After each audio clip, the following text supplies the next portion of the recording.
దేవుని నామానికి స్తోత్రం. ఈరోజు మనం అందరం కలిసి దేవుని యొక్క లేఖనాలను ధ్యానిద్దాం.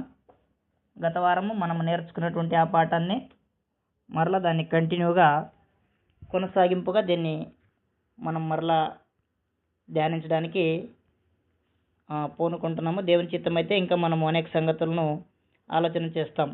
సోదరులు చెప్పినట్టుగా 3 యుగాల్లో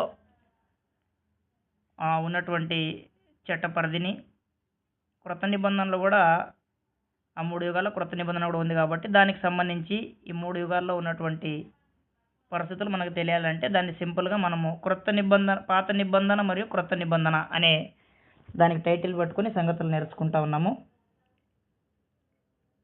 పాత నిబంధన మరియు కొత్త నిబంధన అనే యొక్క పాఠాన్ని లాస్ట్ టైం మేము మాట్లాడుకున్నాము. అయితే ఈరోజు సోదరులు కోరినట్టుగా మనము ఎక్కువసేపు చదవలేదు. లాస్ట్ టైము జనరల్గా అలా చెప్పుకుంటూ వెళ్ళిపోయాం కాబట్టి అలా కాకుండా కొంచెం మనం ఎక్కువగా కొంత అక్కడక్కడ నిలబడి కొన్ని సంగతులు చదువుదామని సోదరులు తెలియజేశారు. దాన్ని మనము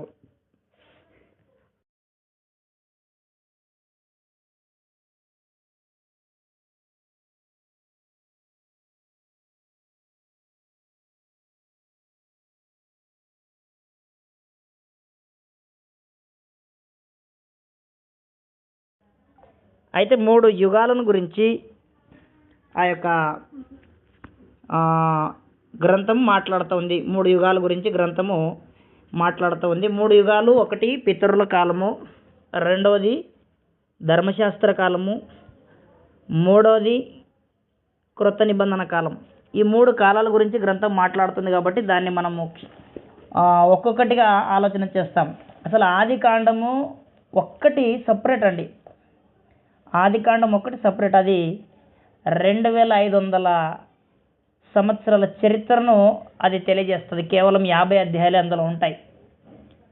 అయితే ఆది కాండము మోషే గారు ఎందుకు రాస్తున్నారు అని అంటే, కొంతమంది సహోదరులు ఆది కాండము, ఆది అంటేనే ప్రారంభం కాబట్టి అన్నిటికీ ఇది ప్రారంభం అనే విషయము తెలియజేశారు. అయితే సహోదరులు దేనికి ప్రారంభమో మీరు తీసి పెట్టండి అంటే, నాకు తెలిసిన ఒక సహోదరుడు 250 ప్రారంభాలు తీశాడంట. అందులో ఇంకొక సహోదరుడు 500 సంగతులు తీశాడంట. ప్రారంభం దేనికి ప్రారంభము, సమయం ప్రారంభము, మానవ జాతి ప్రారంభము, ప్రార్థన ప్రారంభము, అలాగా ప్రతిదీ ప్రారంభం అనేది ఒక 500 పాయింట్స్ తీసి పెట్టారు. అలా మనం అవన్నీ చూడంగానే అసలు మోసే ఇశ్రాయేలులకి ఇది ఏ ఉద్దేశంతో ఎందుకు రాసి వాళ్ళకి ఇవ్వాల్సి వచ్చింది అని మనం ఆలోచన చేస్తే, మొట్టమొదటిగా ఇశ్రాయేలీలు ఐగుప్తులో విగ్రహారాధనకు అలవాటు పడ్డరు. ఐగుప్తులో ఉన్నటువంటి ఆ విగ్రహారాధనను వాళ్ళు నేర్చుకున్నారు. అయితే వాళ్ళకి ఏం చెప్పాలనుకుంటున్నాడంటే, మీరు సృష్టిలో ఉన్నటువంటి వాటిని పూజిస్తూ ఆరాధిస్తూ ఆ యొక్క విగ్రహారాధన సంబంధమైన ఆ జబ్బును మీరు అంటించుకోవద్దు. అసలు సృష్టిలో దేవుడు లేడు, ఈ సృష్టికి బయట ఉన్నాడు ఆయన ఈ సృష్టిని చేసినవాడు అని చెప్పి దేవుణ్ణి సృష్టికర్తగా చూపించడానికి ఆది కాండం ప్రారంభించాడు. ఇదిగో మీరు సూర్యుడిని పూజిస్తున్నారు, నక్షత్రాలను పూజిస్తున్నారు, విగ్రహాలను పూజిస్తున్నారు, భూమిని, వీటన్నిటిని మీరు పూజిస్తున్నారు. ఇవి ఏవి కూడా సృష్టిలో ఉన్నవి ఏవి కూడా దేవుడు కాదు. దేవుడు ఇదిగో ఆది యందు భూమి ఆకాశములు సృష్టించినవాడు. ఇదిగో ఆయన మానవుణ్ణి నిర్మించినవాడు. ఇదిగో ఆదాము ఏ దేవుడిని అయితే ప్రారంభంలో భయభక్తులు కలిగి ఉన్నాడో ఆ దేవుడే నిజమైన దేవుడు. ఇదిగో హానోకు ఏ వ్యక్తితో అయితే 365 సంవత్సరాలు నడిచాడో ఆయనే మనకి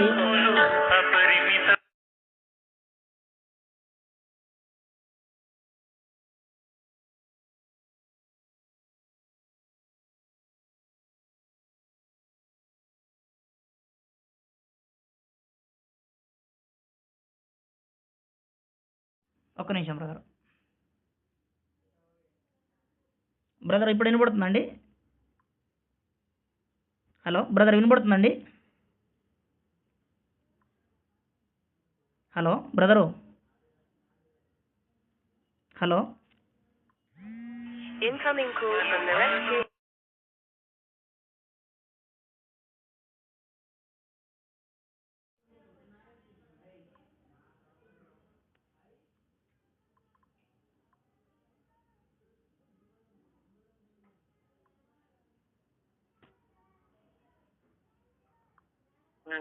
బ్రదరు. ఇప్పుడు వినిపిస్తుందండి. Okay brother. ఎవరైనా ఒకరు స్పందిస్తున్నాను బ్రదర్. సడన్గా అది ఏమైందంటే నేను వేరే ఫోన్లో మాట్లాడుతున్నాను. మీకు అంటే వేరే ఒక నాన్నగారి ఫోన్తో మీకు కనెక్ట్ అయ్యాను నేను. మరొక ఫోన్లో వాయిస్ రికార్డ్ చేస్తున్నాను అనమాట. అందుకోసం ఇది కట్ అయిపోయింది. నేను చూసుకోలేదు. సరే, నేను ఇప్పుడు చూస్తుంటాను. అయితే బైబిల్ అనేది 2 రాజ్యాంగాలు. ఆ 2 రాజ్యాంగాలే మనకి మనం ఓపెన్ చేసి చూసినప్పుడు అందులో మనకు కొన్ని విషయాలు తెలియజేస్తున్నాయి. 3 యుగాలను అది విభజించి చూపిస్తూ ఉంది. పితరుల కాలాన్ని, ధర్మశాస్త్ర కాలాన్ని, కృత నిబంధన కాలాన్ని మనకు విభజించి చూపిస్తూ ఉంది. అయితే ఆది కాండం అనే ఒక బుక్కు 2500 సంవత్సరాల చరిత్రను అది తెలియజేస్తూ ఉంది.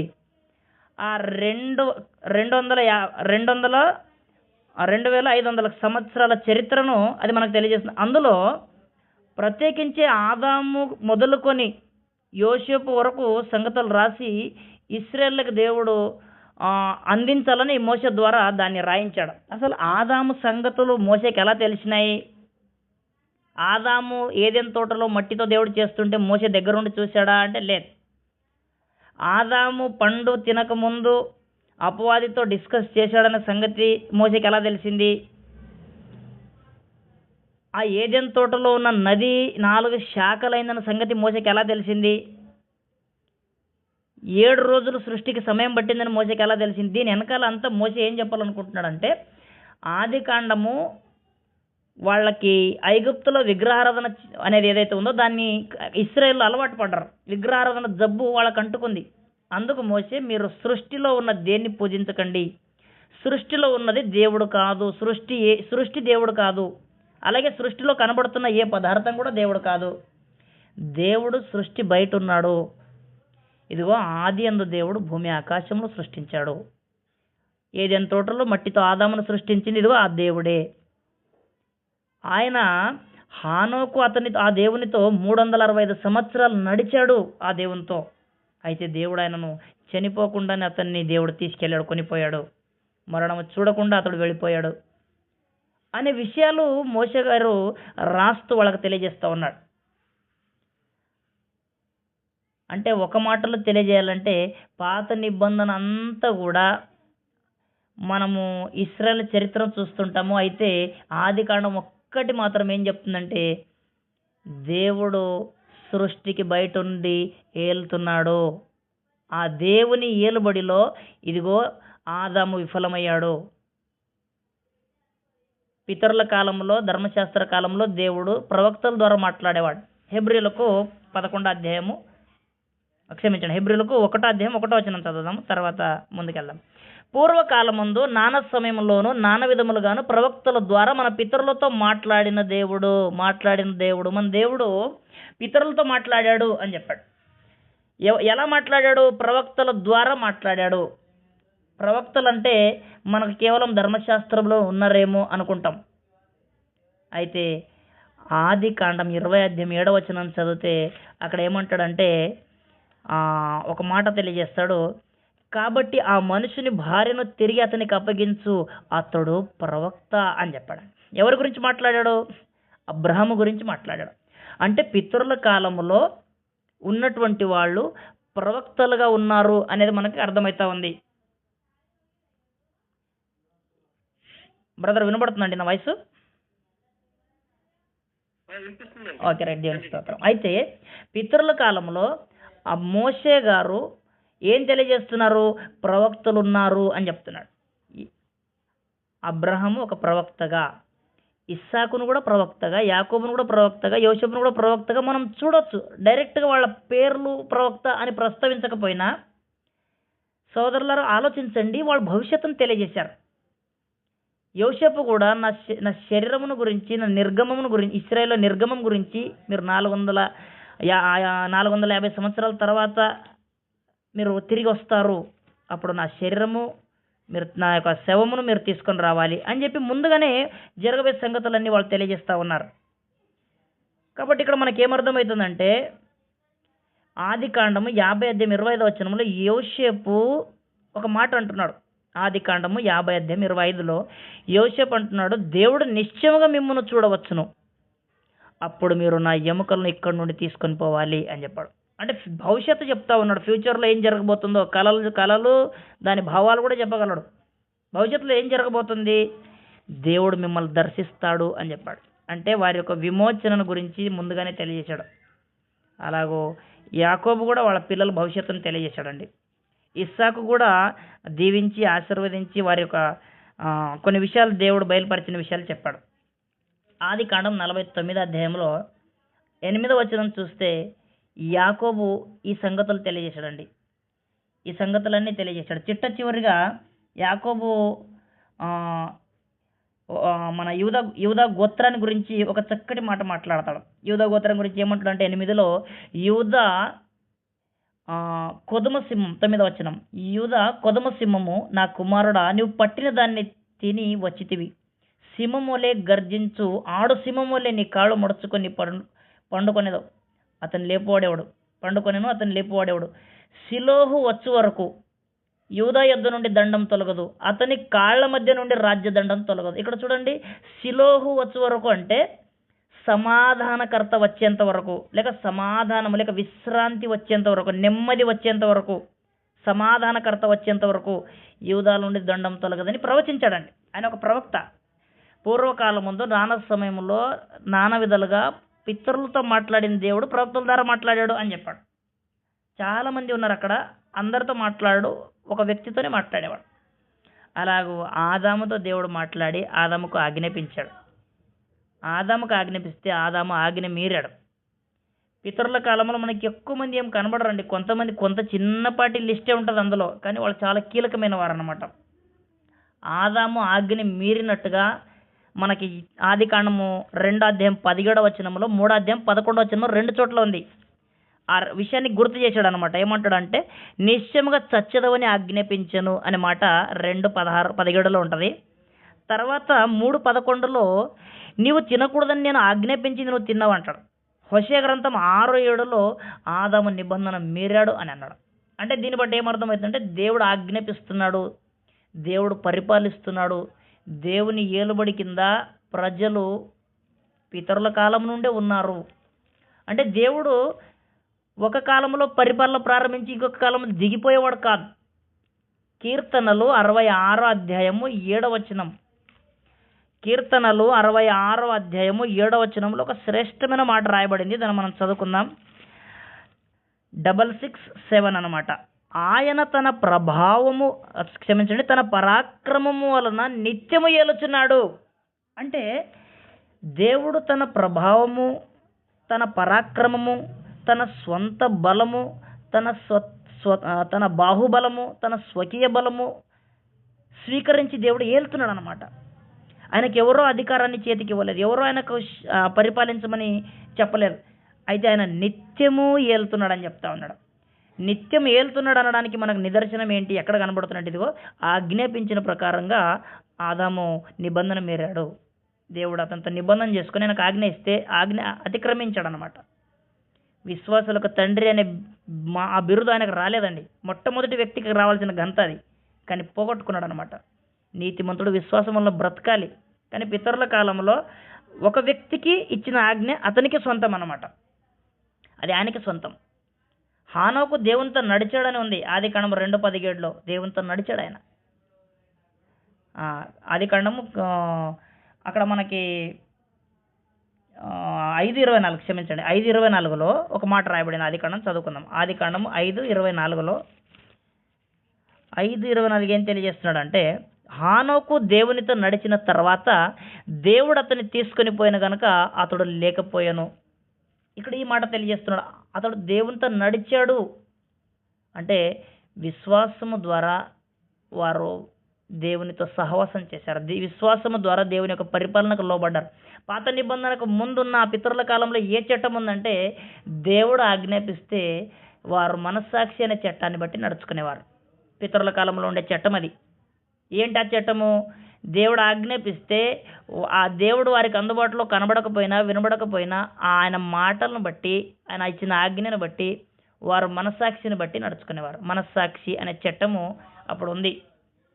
మనస్సాక్షి చట్టాన్ని బట్టి వారు నడుచుకునేవారు. ఆ మనస్సాక్షి అనే చట్టాన్ని ఆదాము మీరాడు. హేబేలు మీరలేదండి. అది 2:17 హేబెల్ గురించి ఉంటుంది. క్షమించండి, 4వ అధ్యాయంలో హేబెల్ గురించి ఉంటుంది.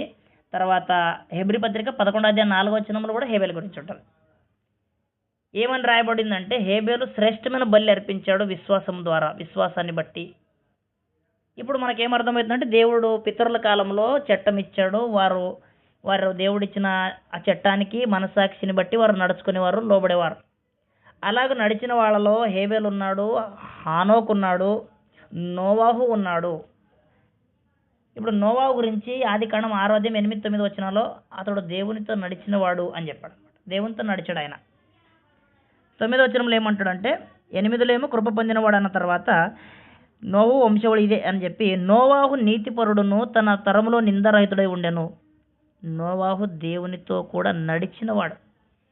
దేవుడు ఏలుతున్నాడు, నిత్యము ఏలుతున్నాడు. ఆయన ఏలుబడికి ఈ ప్రజలు విశ్వాసము ద్వారా లోబడుతూ ఉంటారు అన్నమాట. విశ్వాసాన్ని బట్టి వారు లోబడి నడుచుకుంటూ ఉంటారు. మనసాక్షి చట్టాన్ని బట్టి వాళ్ళు నడుచుకుంటూ ఉంటారు. కాబట్టి మనసాక్షి చట్టం అనేది వాళ్ళకి సొంతం, వారికే సొంతం అన్నమాట. వాళ్ళకు ఒక పరిధి ఉంది. దాంట్లో వారికి ఇచ్చిన నిబంధన యొక్క హద్దుల్లోనే వాళ్ళు నడుచుకోవాలి. తర్వాత దేవుడు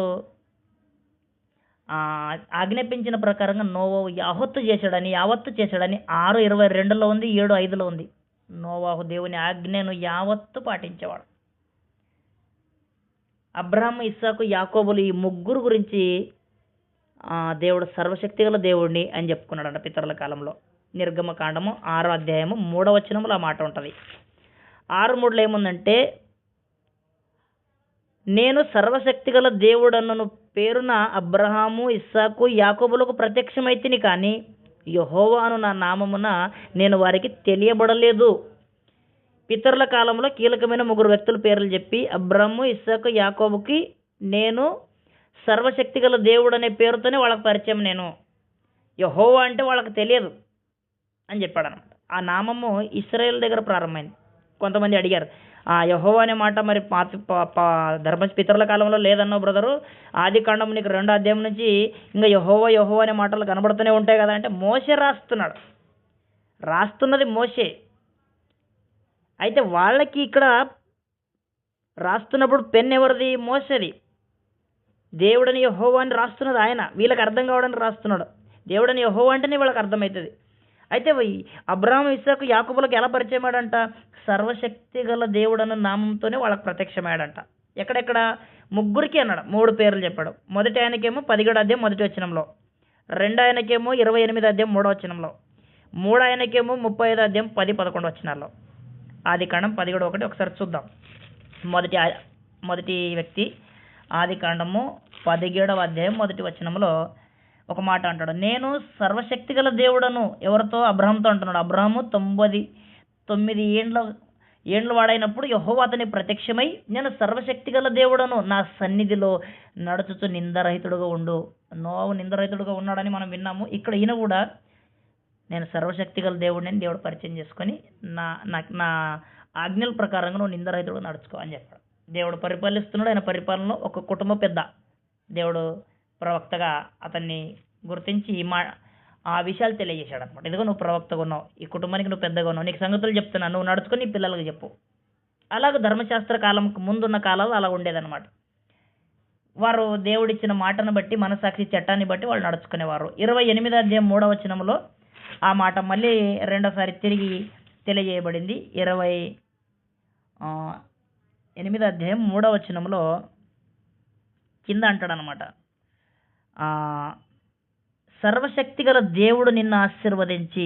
మొదటి వచనంలో ఇస్సాకు యాకోబుని పిలిచి, కాబట్టి అక్కడ ఇస్సాకు తెలియజేస్తున్నమాట అనమాట. తర్వాత ఆదికాండం 35వ అధ్యాయం 10-11లో 35-10-11లో నీ పేరు ఇశ్రాయేలు అనబడుతున్న తర్వాత 11లో అంటాడు, నేను సర్వశక్తిగల దేవుడను. కాబట్టి 3 చోట్ల కూడా ఈ విషయాన్ని చెప్పింది నిర్గమకాండం 6లో 3వ వచనం, నేను సర్వశక్తిగల దేవుడు అని వాళ్ళకి ప్రత్యక్షమయ్యానని చెప్పాడు. అలాగూ పాత నిబంధన భక్తులందరూ కూడా విశ్వాసం ద్వారా దేవుని పరిపాలన కింద జీవించారు అని మోషే గారు వాళ్ళకి తెలియజేస్తున్నాడు. అయ్యా, మన దేవుడు ఏలుతున్నాడు, ఆయన ఏలుబడి కింద మనం విశ్వాసం ద్వారా నడుచుకోవాలి. వాళ్ళు అలాగే నడుచుకున్నారు. మన దేవుడు సృష్టిలో లేడు, సృష్టికి బయట ఉన్నాడు, ఆయన సర్వశక్తిమంతుడు, ఆయన సర్వ సృష్టికర్త అని చెప్పాడు అనమాట. దేవుడికి వాడబడిన కొన్ని పదాలు ఉన్నాయి. సర్వ సృష్టికర్త, సర్వ సృష్టి అంటే సమస్తాన్ని సృష్టించినవాడు. కాబట్టి దేవుడు సర్వశక్తిమంతుడు అనే విషయాన్ని అక్కడ పితరుల కాలంలో వారి గురించి తెలియజేయబడింది. మనము యోబు గురించి ఆలోచన చేస్తే యోబు కూడా పితరుల కాలానికి సంబంధించిన వ్యక్తి. అతడు దాదాపుగా 120 సంవత్సరాలు కాదు 140 సంవత్సరాలు బ్రతికినట్టు మనకు లేఖనాలు తెలియజేస్తాయి. ఇప్పుడు ఆదికాండం 6వ అధ్యాయం 2వ వచనం చూస్తే అక్కడ ఒక మాట రాయబడింది. ఆదికాండము 6:3లో ఏమంటాడు, చివరిలో ఒక మాట అంటాడు. ఏమంటాడంటే, అయినను వారి దినములు 120 ఏండ్లగును అని చెప్పాడు. ఎవరి దినములు 120 ఏండ్లు? నరుల దినాలు. ఆయుష్ 969 నుంచి ఒక్కసారిగా పడిపోయింది. 120 సంవత్సరాలు అయిపోతుందని చెప్పాడు. పితరుల కాలానికి మనం చూస్తే 100 పైనే ఉందన్నమాట ఆయుష్కాలం. ధర్మశాస్త్రానికి వచ్చిన తర్వాత అది మారిపోతుంది. దాని గురించి మనం ఇప్పుడు ఆలోచన చేయం. కానీ అక్కడ ఏమన్నాడంటే 120 ఏండ్లు అన్నాడు. యోబు గ్రంథము మనము 42వ అధ్యాయము చివరి వచనం 16వ వచనం చదివితే, అటు తర్వాత యోబు 140 సంవత్సరములు బ్రతికి, అంటే ధర్మశాస్త్రం కాలం కాదు, అంతకు ముందు కాలం అనమాట, పితరుల కాలంలో ఈయన జీవించాడు. ఇంకొక గుర్తు ఏంటంటే ఈయన పితరుల కాలానికి సంబంధించిన వ్యక్తి అనడానికి 1వ అధ్యాయం 5వ వచనం. యోబు గ్రంథము 1వ అధ్యాయము 5వ వచనములో వారి వారి విందు దినములు పూర్తి కాగా యోబు. సోదరులారా, నా వయసు వినబడుతుందండి? ఒకసారి ఎవరో ఒకరు స్పందించండి. ఓకే, దేవుని స్తోత్రం. యోబు గురించి ఆయన పితరుల కాలానికి చెందిన వారు అని చెప్పడానికి ఈ మాట తెలియజేశాడండి. వారి వారి విందు దినములు పూర్తి కాగా యోబు తన కుమారులు పాపం చేసి తమ హృదయంలో దేవుని దూషించరేమో అని వారిని పిరోనంపి వారిని పవిత్రపరిచి అరుణోదయమున లేచి వారిలో ఒక్కొక్కని నిమిత్తమై దహన బలి అర్పించచ్చు వచ్చాను. యోబు నిత్యం అలాగ చేస్తాడు. కాబట్టి ఒక లేవి క్రమము లేకుండా అసలు బలులు ఎవరు పడితే వాళ్ళు అర్పించకూడదు. కానీ లేవి క్రమానికి ముందు ఇంటి పెద్దగా ఆయన అర్పిస్తూ ఉన్నాడు. కాబట్టి అది పితరుల కాలానికి సంబంధించింది. పితరుల కాలంలో దేవుడు వారికి ఆజ్ఞలు ఇచ్చేవాడు, లేక ఇచ్చేవారు. దేవుడు ఆజ్ఞ ఇచ్చేవారు. ఆయన ఆజ్ఞకు మనుషులు మనస్సాక్షి చట్టాన్ని బట్టి వారు లోబడి నడుచుకునేవారు. వారి పిల్లలకు వారు నేర్పించేవారు. అలాగూ దేవుడు వారిని ఏలుతూ వచ్చాడు. అందుకు దేవుడు నిత్యము ఏలుతున్నాడు అని 66:7 కీర్తనలో మనం చదువుకున్నాం ఇందాక. కాబట్టి సోదరులారా, పితరుల కాలానికి 969 వయస్సును అంటే ఆయుష్ కాలాన్ని మనుషుల్ని చూడొచ్చు. ధర్మశాస్త్ర కాలానికి వచ్చేసరికి అది ముగింపు, లేక పితరుల కాలం ముగింపు దశలో వారి 120 ఏండ్లు అని చెప్పేశాడు. ఇప్పుడు మోషే ఎంతకాలం బ్రతికాడో మనకు బైబిల్ ప్రకారంగా 120 సంవత్సరాలు మోషే బ్రతికినట్టు మనకు కనబడుతుంది. అంటే పితరుల కాలానికి ముగింపు పలికింది ఎవరు? మోషే. మోషే పితరుల కాలానికి ముగింపు పలికాడు 120 సంవత్సరాలు బ్రతికి. ధర్మశాస్త్రానికి ప్రారంభం ఎవరు? ధర్మశాస్త్ర కాలానికి ప్రారంభం ఎవరు? మోషే. అటు పితరుల కాలానికి ముగింపు ఆయనే, ఇటు ధర్మశాస్త్ర కాలానికి ప్రారంభము కూడా ఆయనే.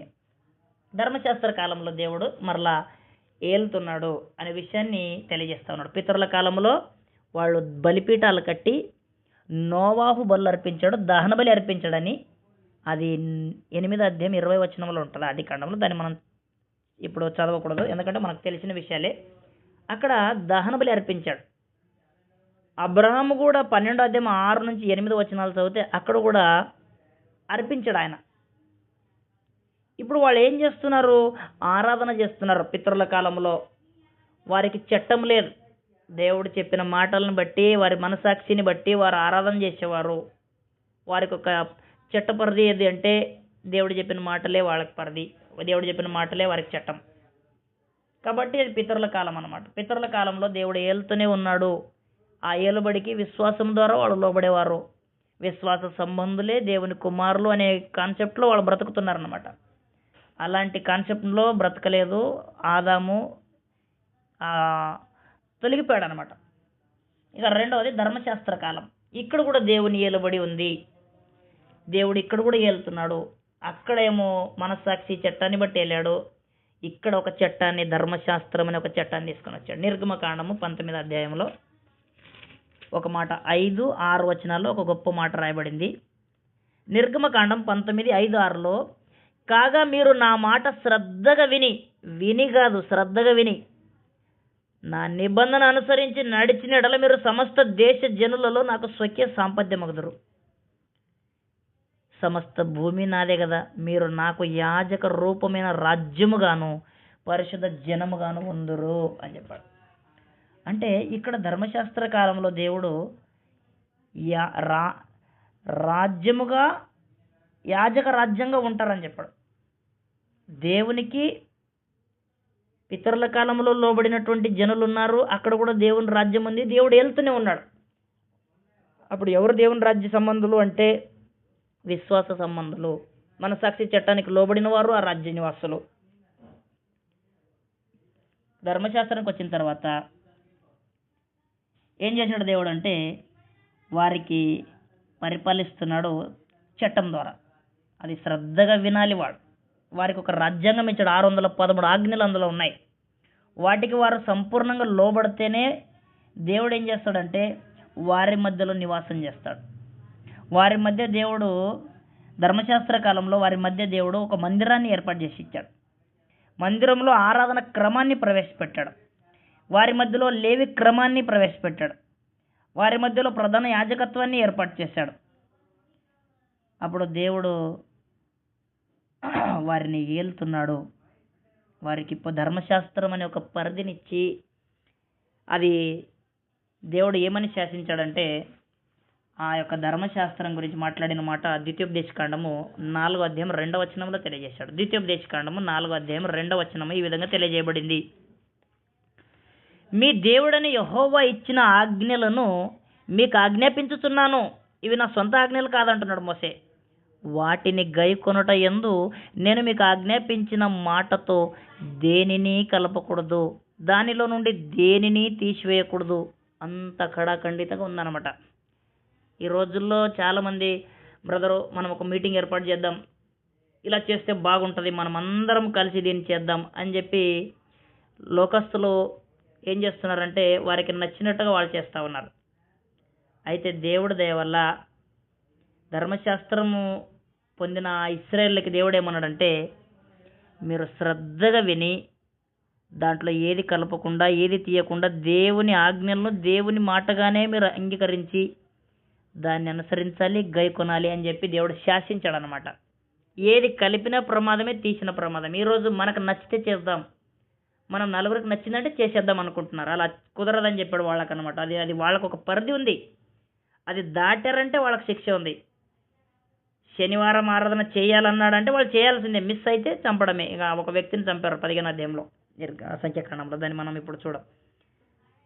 ద్వితీయోపదేశకాండము 12:32 కూడా ఇదే మాట తెలియజేశాడు ఇంకొక కోణంలో. 12:32 ఏమంటాడంటే నేను మీకు ఆజ్ఞాపించుచున్న ప్రతి మాటను అనుసరించి చేయవలెను, దానిలో నీవు ఏమీ కలపకూడదు, దాని నుండి ఏది తీసివేయకూడదు అని చెప్పాడండి. అంటే దేవుడు ఇశ్రాయేల్ని ఎలా ఏలుతున్నాడంటే ధర్మశాస్త్ర ప్రకారంగా వారిని ఏలుతున్నాడు. ధర్మశాస్త్ర ప్రకారంగా వారిని ఏలుతున్నాడు. ఆ ఏలుబడిలో వాళ్ళు లోబడాల్సింది కేవలం చట్టానికే, ఆ ధర్మశాస్త్రానికే వాళ్ళు లోబడాలి. అలా దేవుడు ఏలుబడి చేస్తుంటే ఆ ఏలుబడి నిత్యము కొనసాగుతూనే ఉంది. దేవుడు ఆదాము మొదలుకొని ఏలుతున్నాడని చూసాము, ఇప్పుడు ఏలుతున్నాడని చూస్తున్నాము. నిర్గమకాండం నుంచి మరలా ఏలుతూనే ఉంటాడు దేవుడు, నిత్యం ఏలుతూనే ఉంటాడు అనమాట. ఆయన ఏలుబడికి ముగింపు లేదు, నిత్యం ఏలుతుంటాడని 66:7 మనం చూసాం కదా. నిరంతరం ఏలేవాడు రాజు ఆయన. ధర్మశాస్త్రం మనకేం తెలియజేస్తుందంటే దేవుడు ఏలుతున్నాడు ధర్మశాస్త్రాన్ని బట్టి ఇశ్రాయేలీయులను. పితరుల కాలంలో మనం ఏం చూసామంటే దేవుడు ఏలుతున్నాడు మనసాక్షి చట్టాన్ని బట్టి. వారు లోబడితే ఆయన ఆ మాటకి వారు ఏలుబడి కింద ఉంటారు, వారు విశ్వాసంతో బ్రతికితే ఆ ఏలుబడి కింద ఉంటారు, నిబంధన మీరితే ఆ యొక్క ఏలుబడి నుంచి తొలగిపోతారు. అది మనకు సంబంధించింది కాదు, అది వారికి ఇచ్చినటువంటి చట్టం. దేవుడు ఆజ్ఞాపిస్తే వారు నడుచుకునటం అనేది వారికి ఒక ప్రత్యేకంగా కొన్ని ప్యాకేజీ కాకుండా చిన్న చిన్నవి ఒక్కొక్క దాంట్లో నమ్మకంగా ఉన్నారనమాట. అసలు ఒక్క దాంట్లో నమ్మకంగా లేని వారు ఎవరంటే ఆదాం. ఒక్క ఆజ్ఞ అండి, కేవలం ఒక్క ఆజ్ఞ, ఇది తినకూడదు అని ఒకటే ఆజ్ఞ మీరాడు. మనకి ఎన్నో ఉన్నాయి, 1050 ఆజ్ఞలు దాటిపోయినాయి మనకి. ఆ ఒక్క దాంట్లో మీరితేనే ఆయన అంత ప్రమాదానికి గురి అయిపోయాడు. మనకిచ్చిన ఇన్ని ఆజ్ఞలు ఉన్నాయి, మన పరిస్థితి ఎలా ఉండబోతుందో. అయితే ఇశ్రాయేలుకి ఇచ్చిన 613 విషయంలో వారు ఎంత జాగ్రత్తగా ఉంటే అంత జాగ్రత్తగా వాళ్ళకి పోషించబడతారు, కాపాడబడతారని. వారు ఒకవేళ దాన్ని అతిక్రమిస్తే ఖచ్చితంగా వారు శిక్ష అనేది వారి మీదకి వస్తుంది. దేవుడు ఏలుతున్నాడు ధర్మశాస్త్ర కాలంలో. ధర్మశాస్త్రం అనే చట్టము ద్వారా దేవుడు ఏలుతున్నాడు. అలా ఏలుతుంటే ఆ ఏలుబడికి ఇశ్రాయేలు అందరూ కూడా ఆ పరిపాలన కింద నివాసం చేస్తూ ఉంటారు అనమాట. దేవుని పరిపాలన కింద ఆజ్ఞలను బట్టి వారు లోబడి వారు బ్రతుకుతుంటే పరిపాలన కింద ఉన్నట్లు లెక్క. లేకపోతే వారు ఖచ్చితంగా శిక్ష పొందుకుంటారు. మోషే దేవుని పరిపాలనకు లోబడిన వ్యక్తే. యెహోషువ దేవుని పరిపాలనకు లోబడిన వ్యక్తే. న్యాయాధిపతులు దేవుని పరిపాలనకు లోబడకుండా కొంచెం తిరుగుబాటు చేసిన వారు అన్నమాట. అక్కడ ఆ ప్యాకేజ్ అంతటిని కలిపి దేవుని ఎరగని తరం ఒకటి వచ్చింది అని చెప్పాడు అనమాట. న్యాయాధిపతుల గ్రంథం 2వ అధ్యాయంలో 2వ అధ్యాయం 10వ వచనం ఒకసారి మనం చదువుకుందాం. న్యాయాధిపతుల గ్రంథం 2వ అధ్యాయం 10వ వచనంలో దేవుడు ఏం తెలియజేశాడంటే,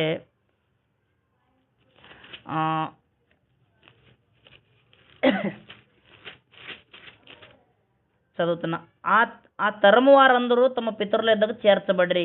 వారి తర్వాత యెహోవానైనను ఆయన ఇశ్రాయేలు కొరకు చేసిన కార్యములైన ఎరగని తరం ఒకటి పుట్టగా. చట్టమేమో అలాగే సజీవంగా ఉంది, నిలిచే ఉంది చట్టము. మనుషులు మారుతున్నారు. మోషే నాయకత్వంలో వచ్చారు, తిరుగుబాటు చేశారు, మోషే చనిపోయాడు. యెహోషువ వచ్చాడు, యెహోషువ నాయకత్వంలో కొంతమంది కొనసాగుతున్నారు. మరలా కొంతకాలానికి మళ్ళీ తిరుగుబాటు.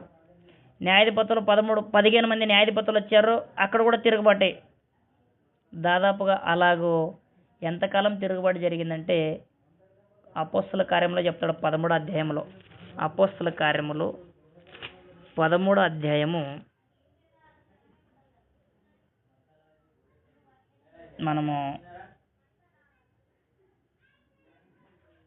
చదివితే అక్కడ ఒక మాట రాయబడింది. ఎక్కడి నుంచి అంటే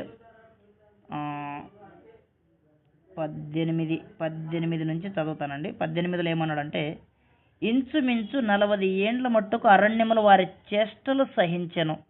మరియు కనాను దేశంలో 7 జాతుల వారిని నాశనం చేసి వారి దేశము వీరికి స్వాస్థ్యముగా పంచి ఇచ్చెను. ఇంచుమించు 450 సంవత్సరములు ఇట్లు జరిగెను. అటు తర్వాత ప్రవక్త అయిన సమూయేలు వరకు ఆయన వారికి న్యాయాధిపతులను దయచేసాను. చూసారా, మోషేతో ప్రారంభించి న్యాయాధిపతుల దాకా సింపుల్గా 2 వచనాల్లోనే క్లోజ్ చేసేసాడు. అంటే మోషే పరిపాలన అయిపోయింది, మోషే నాయకత్వం అయిపోయింది. మోషే నాయకత్వంలో కూడా దేవుడు వెళ్తున్నాడు. అయితే వాళ్ళు ఏం చేశారంటే 40 సంవత్సరాల అరణ్యములో 40 ఏండ్లు తిరుగుబాటు, వారి చేష్టలన్నీ దేవునికి విరోధంగానే, అవన్నీ సహించాడంట దేవుడు. తర్వాత దేవుడు 7 జాతుల వారిని నాశనం చేసి యెహోషువ నాయకత్వంలో 9.5 గోత్రాలకి నది అవతల, 2.5 గోత్రాలకి నది అవతల పంచిపెట్టాడు 12 గోత్రాల స్వాస్థ్యాన్ని. పంచిచ్చిన తర్వాత ఇంచుమించు 450 సంవత్సరాలు మళ్ళా తిరుగుబాటు. ఓత్నియేలు మొదలుకొని సమూయేలు వరకు. మొదటి న్యాయాధిపతి ఓత్నియేలు, చివరి న్యాయాధిపతి సమూయేలు. ఈ 15 మంది న్యాయాధిపతుల కాలంలో వాళ్ళు చేసిందల్లా తిరుగుబాటే. అలా తిరుగుబాటు చేస్తూ దేవుని పరిపాలనను వాళ్ళు అర్థం చేసుకోలేకపోయారు. దేవుడు ఏలుతున్నాడు అన్న సంగతి వాళ్ళ గ్రహింపుకు రాలేదు. ఒకరోజు వాళ్ళకి ఆ గ్రహింపుకు వచ్చింది దేవుడు ఏలుతున్నాడు అనే విషయం. సమూయేలు దాన్ని జ్ఞాపకం చేశాడు వాళ్ళకి. అయితే దేవుని ఏలుబడి కొంచెం కఠినంగా ఉంటుంది, మమ్మల్ని కుడికి ఎడమకు తొలగదంటాడు, అది కొంచెం మాకు నచ్చట్లేదు అని చెప్పేసి వాళ్ళు స్వతంత్రం కోరారు అనమాట. దేవుని పరిపాలన నుంచి బయటికి రావాలని ఆశపడ్డారు. మొదటి సమూయేలు 8వ అధ్యాయము అక్కడ మనము మొదటి వచనం నుంచి చదివితే, సమూయేలు వృద్ధుడైనప్పుడు తన కుమారులు ఇశ్రాయేలు మీద న్యాయాధిపతులుగా నియమించను. చూడండి, న్యాయాధిపతులు సమూయేలు వరకే 15 మంది అనుకున్నాము. ఇక్కడ ఇంకొక 2 పేర్లు కనబడుతున్నాయి. ఎవరు నియమించారంట? సమూయేలు. అతని జ్యేష్ఠ కుమారుని పేరు యోవేలు, రెండవ అని పేరు అబియా. వీళ్ళు న్యాయాధిపతులు అంట. వీరు బెయేర్షెబాలో న్యాయాధిపతులుగా ఉన్నారు. బైబిల్లో మనకు 15 మంది న్యాయాధిపతులే. న్యాయాధిపతుల్లో 2 రకాలు. దేవుని చేత నియమించబడి స్థిరపడినవారు, దేవుని చేత స్థిరపరచబడినవారు. మనుషుల చేత నియమించబడిన వారు. ఇదిగో ఈయన సమూయేలు సొంతగా నియమించాడు అనమాట వీళ్ళని. దేవుడు ఆజ్ఞాపించి నియమించమని చెప్తే కాదు, ఈయన స్వతహాగా నియమించాడు. తనకు తానుగా అనుకొని నియమిస్తే వారు న్యాయాధిపతుల లెక్కలకు రారు. కాబట్టి వీరి లెక్కలకు మనము న్యాయాధిపతుల లెక్కలు వీరిని చేర్చకూడదు అనమాట. 3వ వచనంలో ఏమంటాడంటే, న్యాయాధిపతి ఉన్నారు, అతని కుమారులు అతని ప్రవర్తన అనుసరింపక ధనాపేక్షలై లంచం పుచ్చుకొని న్యాయం తిప్పేశారు. ధర్మశాస్త్ర కాలంలో వీరు న్యాయాన్ని మార్చేస్తున్నారు. ఇశ్రాయేలు పెద్దలందరూ కూడి వచ్చి రామాలో సమయాల దగ్గరకు వచ్చి, చిత్తగించుము, నీ వృద్ధుడవు, నీ కుమారులు నీ ప్రవర్తన నుండి ప్రవర్తన గలవారు కారు గనుక సకల జనుల మర్యాద చొప్పున మాకు ఒక రాజు నియమించు. చూడండి, ఆల్రెడీ దేవుడు ఆదాం మొదలుకొని ఏలుతూనే ఉన్నాడు కదా, మనుషుల మధ్యలో దేవుని ఏలుబడి ఉంది కదా. పితరుల కాలం అంతా కూడా దేవుడు మనసాక్షి చట్టాన్ని బట్టి వాళ్ళకు ప్రత్యేకంగా ప్రవక్తల ద్వారా ఆజ్ఞాపించి ఇంటి పెద్దలతో మాట్లాడి ఇలా నడవండి అని వాళ్ళకి ఆజ్ఞ ఇస్తే వాళ్ళు అలా నడుచుకుంటూ వస్తున్నారు. అబ్రాహాముకు కూడా మాట్లాడాడు, అదే నువ్వు సున్నతి చేసుకుంటే నాకు జనంగా ఉంటామని చెప్పాడు. అలాగ అందరితో మాట్లాడుతూనే వస్తున్నాడు. ఆ ఏలుబడికి వాళ్ళు లోబడుతూనే విశ్వాసంతో బ్రతుకుతున్నారు. ఇశ్రాయేలుతో దేవుడు దర్శించి ధర్మశాస్త్రం ఇచ్చాడు, దాన్ని బట్టి వాళ్ళు నడుచుకుంటున్నారు. దేవుడు వారిని ఏలుతున్నాడు. ఇప్పుడు వీళ్ళేమంటున్నారంటే, దేవుడిని ఏలుబడి మాకు వద్దు, మాకు మా సొంతంగా స్వతంత్రంగా బ్రతకడానికి ఒక ఏలుబడి కావాలి. దాన్ని దేవుడికి వచ్చి వాళ్ళు ఏమంటున్నారంటే 6వ వచనంలో, మాకు న్యాయం తీర్చుటకై రాజు నియమించమని వారు అడిగారన్నమాట. సకల జనుల మర్యాద చొప్పున మాకు రాజు కావాలి అన్న 5 చివరిలో అతడు మాకు న్యాయం తీర్చునని చెప్పారనమాట. దేవుడు కాదు మాకు న్యాయం తీర్చాల్సింది, సకల జనుల మర్యాద చొప్పున మాకు ఒక రాజు పెట్టు. ఇప్పుడు మనం ఆలోచన చేయాలి, దేవుడు నిత్యం ఏలుతూనే ఉంటే ఆ ఏలుబడిని వద్దనుకొని వీళ్ళు సకల జనుల మర్యాద చొప్పున మాకు రాజు కావాలి అంటే అర్థం ఏంటంటే, వాళ్ళు స్వతంత్రంగా బ్రతుకుతున్నారు సకల జనులంతా, ఎవరి ఒత్తిడి లేదు. కానీ మనకు దేవుని ప్రెజర్ ఉంది, ఇలా ఉంటేనే మంచిది లేకపోతే లేదని దేవుడు కొంచెం కండిషన్ పెట్టేసరికి వీళ్ళకి స్వతంత్రంగా ఉండాలని ఆశపడుతున్నారు వీళ్ళు. దేవుని ఏలుబడిలో ఇంకొక విషయం ఏంటంటే, వీళ్ళు యుద్ధానికి వెళ్ళేటప్పుడు అన్ని రాజ్యాల్లో ఉన్న రాజులను చూశారు. రాజు ముందు వెళతా ఉంటే సైన్యము వెనకాల వెళ్తూ ఉంటే వాళ్ళకొక బలం, వాళ్ళకొక ధైర్యం. మరి రాజు ముందు వెళ్తున్నాడు, మేము వెనకాల వెళ్తామని ఒక ధైర్యం వాళ్ళకి. కానీ ఇశ్రాయేల్ దగ్గరికి వచ్చేసరికి రాజు కనబడాడు. ఎందుకంటే వీళ్ళు రాజు ఆత్మ సంబంధమైన రాజు, ఆత్మ అనమాట. దేవుడు ఆత్మ గనుక అని చెప్పాడు యోహాను సువార్త 4:24లో. ఈయన రాజు ఇశ్రాయేళ్ళకి. వీళ్ళేమో యుద్ధానికి వెళ్తుంటే ఎదురున్న శత్రు సైన్యము రాజుతో సహా కలిసి వస్తుంటుంది. వీళ్ళు వెళ్తున్నారు, ఇశ్రాయేల్ కూడా. వీళ్ళ మధ్యలో రాజు ఉన్నాడు, ఈయనకు కనబడ్డాడు. వీళ్ళు ఏమనుకుంటున్నారంటే, శత్రు సైన్యమును మనం సకల జనులను చూస్తే వాళ్ళకి రాజు కనబడుతున్నాడు, సైన్యం కనబడుతుంది, వాళ్ళకి ఒక బలం కనిపిస్తుంది. మన మధ్యలో రాజు ఉన్నాడో లేదో, ఈయన ఆత్మ సంబంధమైన రాజు కనబడడు. ఉన్నాడో లేడో ఎవరికి తెలుసు? యుద్ధానికి వెళ్తాము, మనలో లోపాలు ఉంటే మనం ఓడిపోతాం, అక్కడ మనం పరిశుద్ధంగా ఉంటేనే గెలుస్తాం. ఇప్పుడు ఆయన ఉన్నాడా లేదా అనేది మనకి ఎలా తెలుస్తుంది? ఆ ఓడిపోతే లేడని తెలుస్తుంది, గెలిస్తే ఉన్నాడని తెలుస్తుంది. అంత కర్మ మనకి ఎందుకు? ఆ యుద్ధంలో వెళ్ళి చనిపోయిన తర్వాత తెలుసుకోవాల్సిన అవసరం మాకేముంది? కాబట్టి మనకు కంటికి కనిపించే రాజే కావాలి. రాజు ముందు వెళ్తుంటే వెనకాల మనం వెళ్తుంటే మనకు ఒక తృప్తి ఉంటుంది అనమాట, రాజు మనతో పాటు ఉన్నాడు అని ఒక ధైర్యం మాకు ఉంటుంది. కాబట్టి మాకు కంటికి కనిపించే రాజు కావాలని చెప్పి దేవుడిని తృణీకరించేశారనమాట. దేవుని పరిపాలన వద్దనుకున్నారు. 7వ వచనంలో, అందుకు యెహోవా సమూయేలుతో ఏమన్నాడంటే, జనులు నీతో చెప్పిన మాటలన్నీ ప్రకారం జరిగించమని చెప్పి దేవుడు చెప్పేశాడు. వారు నిన్ను విసర్జించలేదు కానీ తమ్ముని ఏలకుండా నన్ను విసర్జించారని దేవుడు చెప్పేశాడు. వాళ్ళు వద్దనుకున్నది నా పరిపాలన, వారికి నేను రాజుగా ఉండకూడదని వాళ్ళు కోరుకుంటున్నారు. కాబట్టి నేను వాళ్ళకి రాజుగా ఉండకపోయినా వారికి ఒక రాజుని నియమించేది నేనే. మళ్ళీ వాళ్ళని రాజుగా పెట్టి వారిపైన రాజుని పెట్టి ఆ రాజుపైన మళ్ళీ నేనే రాజుగా ఉంటాను. ఆ విషయం ఖచ్చితంగా వాళ్ళకి చెప్పు. కాబట్టి రాజులుగా ఒక వ్యక్తిని పెట్టేది దేవుడే. ఆయన చూపించిన మనిషినే పెట్టాలి. ఆ వచ్చిన రాజు ఆయన ఇచ్చిన ఆజ్ఞ ప్రకారంగా నడుచుకోవాలి. కండిషన్స్ అనమాట. దేవుడు మళ్ళీ ఏలుతున్నాడు.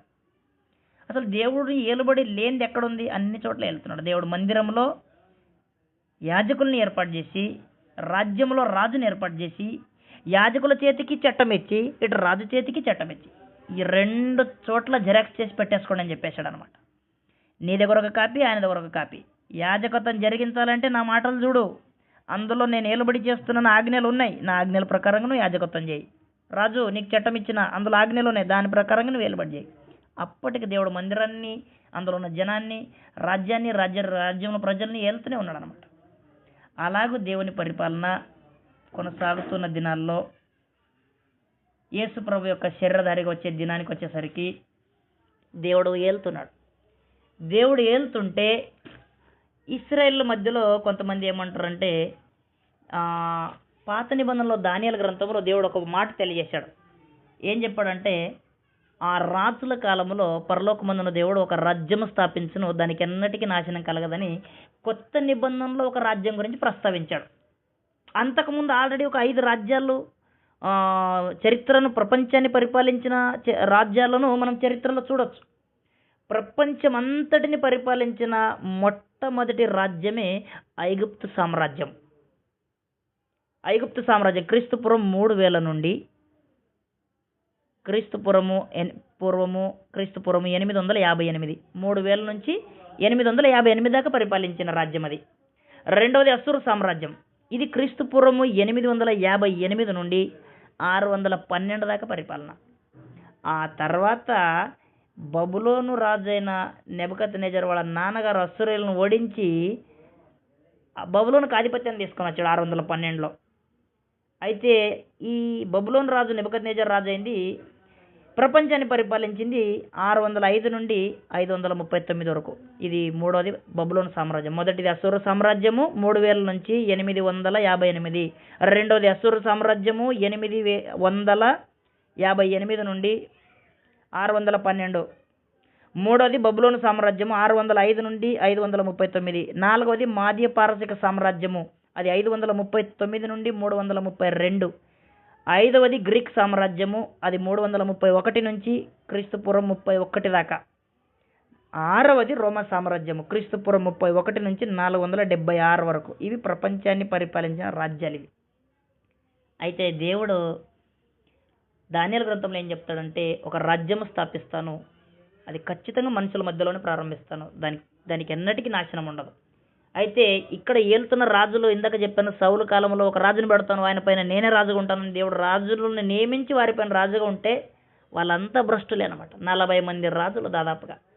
అంటే సౌలు, దావీదు, సొలొమోను ముగ్గురిని తీసేస్తే ఇది ఐక్యరాజు కాలం. వీళ్ళని తీసేస్తే యూదుల్ని 20 మంది, ఇశ్రాయేల్ని 20 మంది, అటు 20 ఇటు 20, 40 మంది రాజులు ఉన్నారు. మళ్ళా ఈ 40 మంది రాజులు దేవుని యొక్క ఏలుబడి కింద ప్రజల్ని ఏలడం కొరకు దేవుడు ఏర్పాటు చేశాడు. ఇటు ఇశ్రాయేళ్ళకి 20 మంది ఏలారు, అటు యూదులకి 20 మంది ఏలారు. అలా 40 మంది రాజులను పెట్టాడు. వాళ్ళని పెట్టినా కూడా వాళ్ళంతా మనుషులుగా మళ్ళీ అవిశ్వాసులుగా భ్రష్టులుగానే బ్రతుకుతూ పరిపాలన చేశారు తప్ప దేవునికి అనుకూలంగా పరిపాలించలేదు. కాబట్టి దేవుడు ఏం చేశాడంటే నేను ఒక రాజ్యం స్థాపించబోతున్నా, అది నాకు అనుకూలంగా నా చిత్తానుసారంగా పరిపాలన జరిగే రాజ్యము అని చెప్పాడు. అందుకు దేవుని రాజ్యము సమీపించి ఉన్నది, మార్మన్స్ పొందండి అని చెప్పడం మొదలుపెట్టాడు యేసు ప్రభు యోహాను గారు వచ్చి. అయితే యేసు ప్రభు అంటాడు ఒక మాట, దేవుని రాజ్యము ప్రత్యేకంగా రాదు, అది మీ మధ్యలోనే ఉంది అని అన్నాడండి. అసలు వాళ్ళకి అర్థం కాలేదు అది. మత్తయి సువార్త 3:2లో ఏమన్నాడు, దేవుని రాజ్యం సమీపించి ఉన్నది అంటాడు. ఎవరు? యోహాను గారు. అదే 4:12 మత్తయి సువార్తలో యేసు ప్రభు ఏమంటాడు, దేవుని రాజ్యం సమీపించి ఉంది అని అంటాడు. అపోస్తలులు కూడా 10:7 అదే విషయాన్ని ప్రకటిస్తారు. అటు యోహాను గారు, యేసు ప్రభు, అపోస్తలులు దేవుని రాజ్యం సమీపించిందని చెప్పారు. అదే మాట చెప్పిన ప్రభు ఇంకొక మాట ఏమన్నాడంటే దేవుని రాజ్యము ప్రత్యేకంగా రాదు, అది మీ మధ్యలోనే ఉంది అని అన్నాడు. అసలు మీ మధ్యలోనే ఉంది అనగానే వాళ్ళకి అర్థం కాలేదు. మా మధ్యలో ఎక్కడుంది?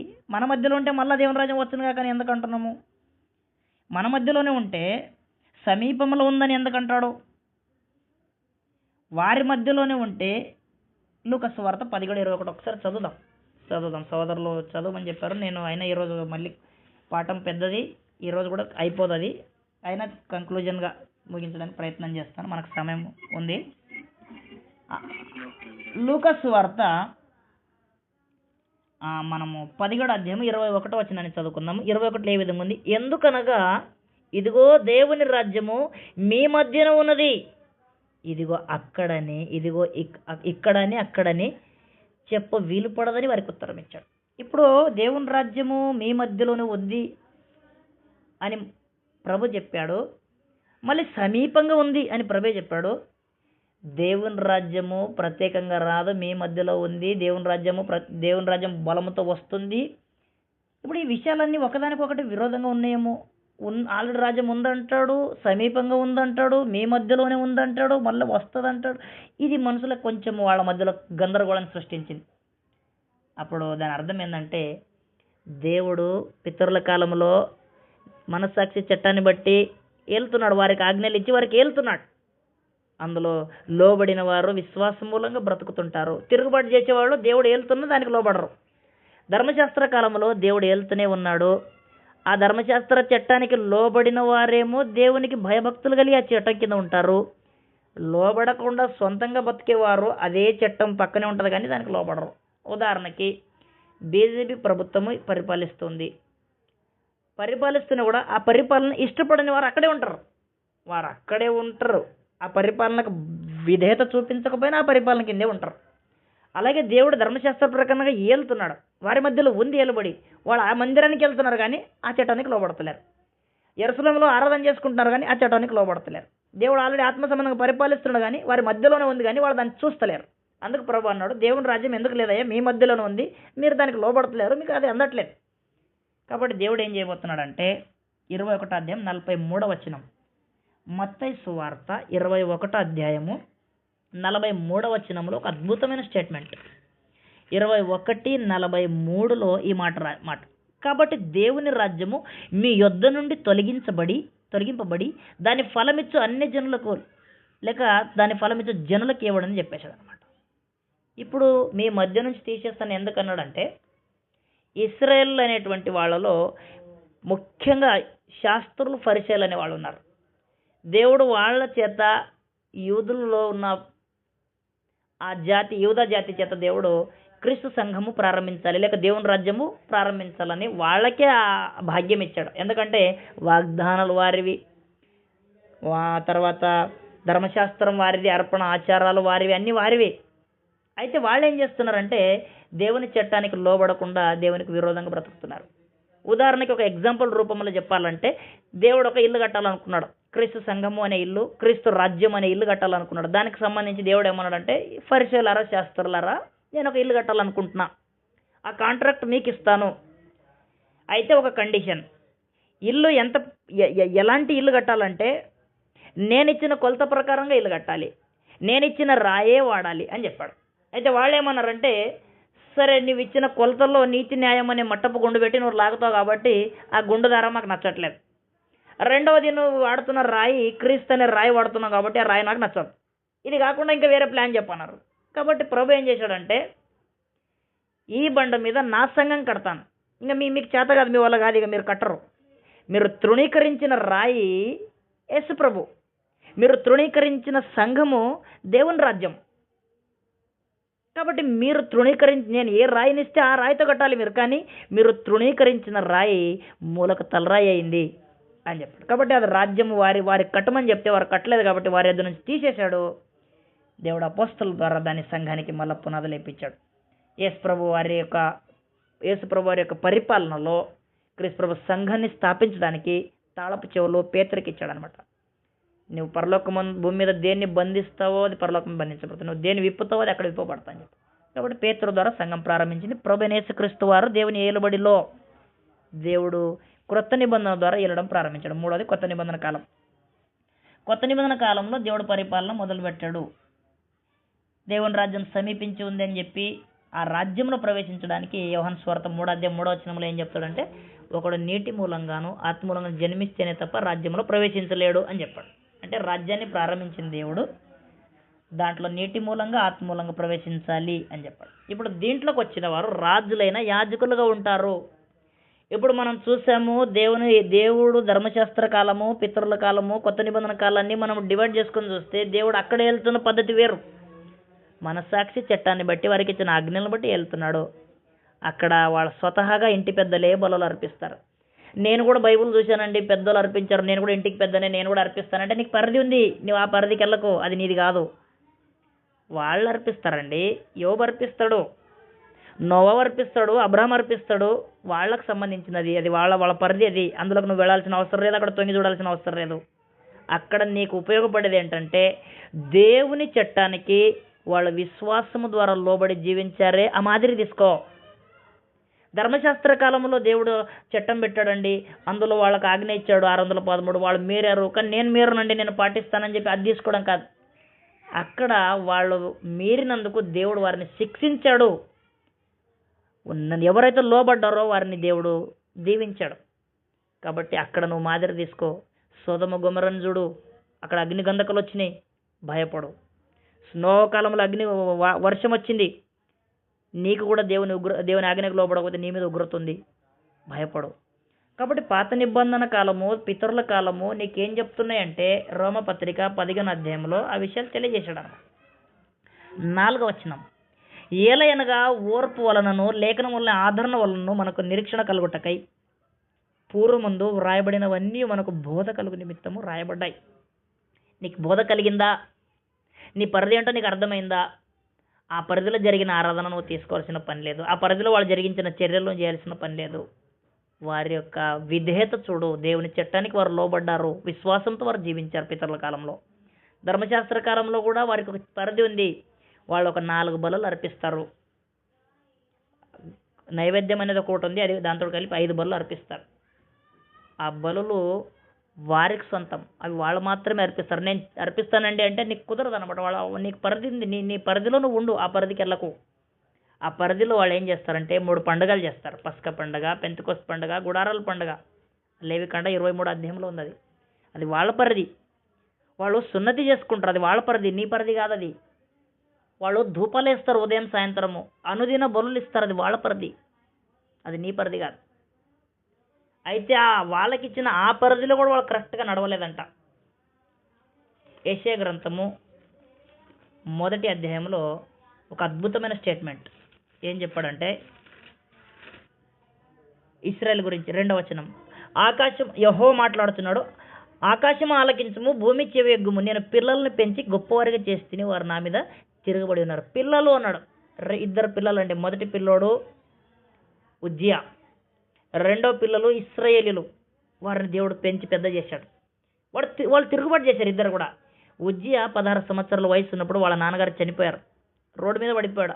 ఆదరించి సింహాసనం ఇస్తే గర్వం వచ్చేసింది, నేను ధూపం వేస్తా అని అంత ఎదిగిపోయాడు. అసలు నాన్నగారు లేరయ్యా, నువ్వు చాలా ప్రమాదంలో ఉన్నావు, నీకు నేను సింహాసనం ఇస్తారా అని తీసుకొచ్చి దేవుడు సింహాసనం ఎక్కిస్తే, నువ్వు రాజుగా రాజరికమే నీ ఆజ్ఞలు దేవుడు ఇచ్చిన ఆజ్ఞలు తీసుకుని నీ రాజరికం ఏంటో నువ్వు చేయాలా. మందిరంలో యాజకులు ఉంటారు, వాళ్ళకి చట్టం ఇచ్చాడు, దాన్ని అనుసరించి వాళ్ళ బలు అర్పిస్తుంటారు. నువ్వు వెళ్ళి నేను ధూపం వేస్తానంటే అది నీ పని కాదు కదా. 3వ వచనం, ఎద్దు తన కామంద నెరుగును, గాడిద సొంతమని దొడ్డి తెలుసుకొను, ఇశ్రాయేలుకు తెలివి లేదు, నా జనులు యోచింపరు. చూడండి, ఎద్దు అంటే యాజకులు, నూర్చెడి ఎద్దు మూతికి చిక్కుము వేయకూడదు అని చెప్పాడు. కాబట్టి ఎద్దు తన కామంద నెరుగును, గాడిద సొంతమని దొడ్డి తెలుసుకును. గాడిద రాజుకు గుర్తు, రాజ్యభారాన్ని మోసేది గాడిద, బరువు మోసేది. రాజు రాజ్యభారం మోస్తూ ఉంటాడు. గాడిద సొంతమని దొడ్డి తెలుసు. ఇశ్రాయేల్లో రాజుకు ఉండాల్సిన పరిస్థితి పరిపాలన చేసే దొడ్డి. లేవీయులకి వాళ్ళకు ఉండే దొడ్డి ఏంటంటే, యాజకులకి ప్రత్యక్ష గుడారము లేక యెరూషలేము మందిరము, అది వాళ్ళ దొడ్డి. అయితే రాజు తన దొడ్డి వదిలేసి ఇంకొక దొడ్డిలోకి వెళ్ళి పనికి వెళ్తున్నాడు. దేవుడు అంటున్నాడు, ఎద్దు తన కామంది నెరుగును, గాడిద సొంతమని దొడ్డి తెలుసుకుని నీ దొడ్డిను మర్చిపోయినావు జియా, ధూపం వేసే పని నీది కాదు, నీ దొడ్డి అది కాదని చెప్పేశాడు. కొత్త నిబంధనలో మనకు కూడా దేవుడు రాజులని యాజక సమూహం అని చెప్పాడు. 1 పేతురు 2వ అధ్యాయం 9వ వచనం. అక్కడ ఏం చెప్పాడంటే, అయితే మీరు చీకట్లో నుండి ఆశ్చర్యకరమైన తన వెలుగులోనికి మిమ్మల్ని పిలిచిన వాని గుణాతిశయములను ప్రచురం చేయ నిమిత్తం ఏర్పరచబడిన వంశం, రాజులైన యాజక సమూహం, పరిశుద్ధ జనం, దేవుని సొత్తైన ప్రజలై ఉన్నారు. చాలా అద్భుతమైన స్టేట్మెంట్ ఉందండి దీంట్లో. ఏం చెప్పాడంటే, మీరు చీకటి నుంచి బయటికి వచ్చారన్నాడు. బయటికి రావడం మాత్రమే కాకుండా మిమ్మల్ని పిలిచినటువంటి ఆ దేవుని గుణాతిశయాలు మీరు ప్రకటించాలి. దేవుడు ఎలాంటి గుణాలు కలిగి ఉన్నాడో అవి నీ నోటితో నువ్వు ప్రకటించాలి. 2 నీ బోధలో ఉండాలి. 3 నీ జీవితంలో కనబడాలి. అలాగూ దేవుణ్ణి లోకానికి చూపించు. మనం ఏం చేస్తుంటాం, బ్రదర్ దేవుడు ఎట్లా ఉన్నాడు తెలుసా, ఎట్లా ఉన్నాడు బ్రదరు అని, చాలా పరిశుద్ధుడు అండి. మరి నువ్వు నాదేం చేస్తావు బ్రదర్, నువ్వు నన్ను చూడకు, నువ్వు వాక్యం చూడు, నువ్వు నన్ను ఎందుకు చూస్తున్నావు, నువ్వు వాక్యం చూడు. ఇది అండి మన పరిస్థితులు. ఈ రోజున సువార్థికులు అందరూ ఏం చేస్తున్నారంటే, నన్ను చూడకు వాక్యం చూడు, నన్ను చూడకు వాక్యం చూడు. పౌలు అంటాడు, నేను క్రీస్తును పోలి నడుచున్న ప్రకారము మీరు నన్ను చూడండి అని పౌలు. మొదటి శతాబ్దపు సువార్థికులేమో నన్ను చూడండి, ఇప్పుడున్న సువార్థికులేమో నన్ను చూడకు, వాక్యం చూడు. అది కాదండి. నువ్వు దేవుడు ఏం చేస్తున్నాడంటే చీకట్లో నుండి ఆశ్చర్యకర వెలుగులకు నేను పిలిచాడు. ఆయన గుణాతిశయాలు నువ్వు ప్రచురం చేయాలి. అది నీ పని. నీ జీవితం ద్వారా, నీ బోధ ద్వారా, నీ ప్రసంగాల ద్వారా, నీ బ్రతుకు ద్వారా నీ దేవుని గుణాతిశయాలు ప్రచురం చేయాలి. నువ్వు దానికోసమే ఏర్పరచబడ్డావు. ఆ పని చేయకుండా ఇంకొక పని చేసుకుంటూ తిరుగుతున్నావు అంటే నీకేమర్థమైంది? అసలు కాన్సెప్ట్ మర్చిపోయినావు. దేవుని గుణాలు ప్రకటించడానికి కదా నిన్ను పిలిచింది. ఒక ఆయనను పిలిచి అయ్యా నువ్వు ప్రసంగం చేయని పిలిస్తే నువ్వు పాట పాడుకుంటూ కూర్చుంటే నీ పని ఏంటి?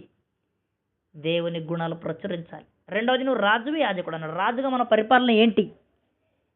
యాజకులుగా మన పరిపాలన ఏంటి? రాజుగా మన పరిపాలన, యాజకులుగా మన బాధ్యతలు ఏంటి? అవి రెండు చూసుకొని మనము ఈ యొక్క కార్యక్రమాన్ని ముగించుకుందాం. ఇంకొక మాట, ఈ ధర్మశాస్త్రము మరి మనము పాటించకూడదా? ధర్మశాస్త్రము మనకు ఏమాత్రం ఉపయోగపడదా? ధర్మశాస్త్రములో అసలు ప్రయోజనం లేదా అంటే ధర్మశాస్త్రం అంటుంది ప్రేమ కలిగి ఉండుటయే ధర్మశాస్త్రం నెరవేర్చుట. కాబట్టి ప్రేమ కలిగి ఉంటే ఏం చేస్తున్నాం? మనము ప్రేమ కలిగి ఉన్నామంటే ఆటోమేటిక్గా ధర్మశాస్త్రాన్ని పూర్తిగా మనము నెరవేర్చినట్టే. ప్రత్యేకించి మనం ఇంకేదో ఆలోచన చేయాల్సిన అవసరం లేదు. ప్రేమ కలిగి ఉంటే, ప్రేమ కలిగి ఉండుటే ధర్మశాస్త్రం నెరవేర్చుట.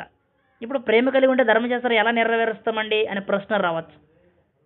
ఉదాహరణకి రోమపత్రిక 13వ అధ్యాయం ఒకసారి చదువుదాం. 10వ వచనం. రోమియోలకు 13:10లో ప్రేమ పొరుగువానికి కీడు చేయదు గనక ప్రేమ కలిగి ఉండుట ధర్మశాస్త్రము నెరవేర్చుటయే. అంటే ప్రేమ కలిగి ఉంటే ధర్మశాస్త్రం ఎలా నెరవేరుతుంది బ్రదరు అని మీకు ప్రశ్న వస్తుంది. ఉదాహరణకి నేను ప్రేమ కలిగి ఉంటే నరహత్య చేయవద్దు అనే ఆజ్ఞ ఉంది. అతన్ని ప్రేమిస్తాం కాబట్టి మనం ఎలా నరహత్య చేయగలుగుతామండి? ప్రేమిస్తే నరహత్య చేయలేడు. ప్రేమ కలిగి ఉండుట ఏం చేయబోతుంది? ధర్మశాస్త్రాన్ని నెరవేర్చుటయే అని చెప్పాడు అనమాట. ప్రేమ కలిగి ఉన్నవాడు ధర్మశాస్త్రాన్ని నెరవేర్చేటువంటి పని మీద ఉన్నాడు. ఆ విషయం మనకు అర్థం కావట్లేదు. ప్రేమ కలిగి ఉన్నవాళ్ళు ధర్మశాస్త్రాన్ని పూర్తిగా నెరవేరుస్తున్నారు. ధర్మశాస్త్రంలో మరొక ఆజ్ఞ ఏంటంటే వ్యభిచారం చేయకూడదు. నువ్వు పొరుగువారిని ప్రేమిస్తున్నావు కాబట్టి ప్రేమిస్తే ధర్మశాస్త్రం నెరవేరుస్తావు. ప్రేమించినోడు వ్యభిచారం చేయలేడు. దొంగతనం అనే చేయొచ్చా? నువ్వు పొరుగువాడిని, నిన్ను వల్ల పొరుగువాడిని ప్రేమిస్తావు కాబట్టి నువ్వు ప్రేమ కలిగి ఉంటావు. ప్రేమించే వ్యక్తికి నువ్వు దొంగతనం ఎట్లా చేస్తావు? కాబట్టి ఆ ఆజ్ఞలన్నీ, పొరుగువాడిని దేన్ని ఆశించొద్దనే 10వ ఆజ్ఞ ఉంది. అది కూడా నువ్వు ప్రేమ ద్వారా అది కూడా నెరవేరుస్తుంది. అలాగే ధర్మశాస్త్ర ఆజ్ఞలన్నీ అలా ప్యాక్ చేసి ప్రేమ దాంట్లో పెట్టేశాడు అనమాట. ప్రేమ కలిగి ఉన్నవాడు ధర్మశాస్త్రాన్ని నెరవేరుస్తుంటాడు. ఇప్పుడు క్రొత్త నిబంధనలో మనకు దేవుడు రాజులుగా మనకు 4 పనులు యాజకులుగా మనం 4 పనులు చేస్తున్నాము. రాజులుగా మనము ఏలుబడి చేస్తున్నాం. రాజులుగా మనము చేసే పని ఏంటంటే యోహాను సువార్త 8వ అధ్యాయంలో ఒక మాట రాయబడింది. దాన్ని మనం చదువుకుందాం. 4వ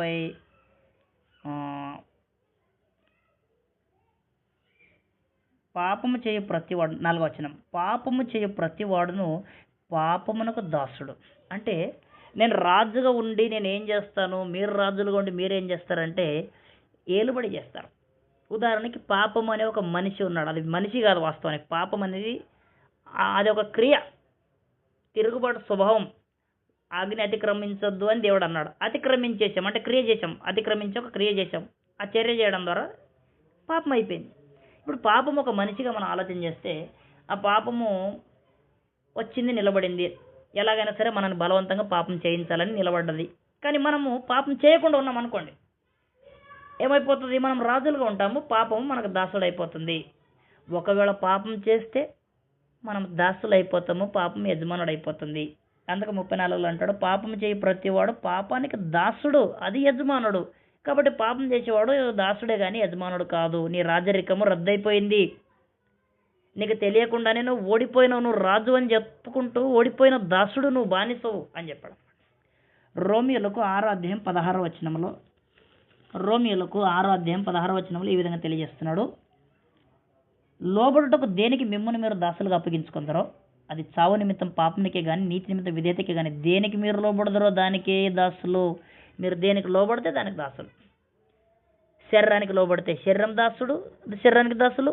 పాపానికి లోబడితే పాపానికి దాసులు. సాతానికి లోబడితే సాతానికి దాసులు. శరీరాచరణ నేత్రాశ జీవపు డంబానికి లోబడితే వాటికి దాసులు. అయితే మీరు దాసులుగా ఉండకూడదు, మీరు స్వతంత్రులుగా ఉండాలి అని చెప్పాడు. అంతేగాని మనము ఓడిపోయిన వారుగా ఉండకూడదు. 2 పేతురు 2వ అధ్యాయం, అంటే పేతురు రాసిన 2వ పత్రిక 2:19 అక్కడ ఒక మాట రాయబడింది. 3 చోట్ల ఉందన్నమాట, మరి ఎక్కువ చోట నాకు కనబడలేదు. పేతురు రాసిన 2వ పత్రిక 2వ అధ్యాయం 19వ వచనంలో, తామే భ్రష్టత్వమునకు దాసులై ఉండి అట్టి వారికి స్వాతంత్ర్యం ఇత్తుమని చెప్పుదురు. ఒకడు దేని వలన జయింపబడునో దానికి దాసుడగును కదా అని చెప్పాడు. అంటే దేని వల్ల జయించబడితే దానికి దాసుడైపోతాడు. కాబట్టి మనం దేని వల్ల జయించబడకుండా మన ప్రభు సర్వలోకాన్ని ఏలుతున్నాడండి. భూపతులకు అధిపతి అయిన, దూతల మీద శక్తుల మీద ప్రధాన అధికారి అయిన, మరణం యొక్క పాతాళలోకం యొక్క తడపచలు ఉన్నట్టే పాతాళం పైన అధికారి అయిన, సర్వలోకానికి ఏలుతున్న రాజు ప్రభు, సర్వాన్ని ఏలుతున్నది యేసు ప్రభు అయితే పాపాన్ని ఏలుతున్న రాజు నువ్వు నేను. నీ లోకం పైన పరిపాలన దేవునిది లేక యేసు ప్రభుది, పాపం పైన ఏలుబడి మంది, శరీరం పైన ఏలుబడి మంది, శరీర కోరికల పైన ఏలుబడి మంది. అపవాది యొక్క క్రియలు మన మీద ప్రభావితం చూపకుండా, క్రియలు తప్పించుకుంటూ పాపానికి దాసుడు కాకుండా బ్రతకటం, జీవించటం మన ఏలుబడి. కాబట్టి క్రైస్తవుని ఏలుబడి శరీరం ఆశ నేత్రాశ జీవపు డంబానికి లోబడకుండా ఏలుబడి చేస్తుంటాడు. అది రాజరికం అన్నమాట మనది. రెండవది మన యాజకత్వం ఏంటి, మనం యాజకులుగా మనం చేసే పని ఏంటి. ముఖ్యంగా మనం యాజకులుగా 4 పనులు చేస్తున్నాం. ఈరోజు నువ్వు రాజుగా ఉన్నావా లేదా చెక్ చేసుకో.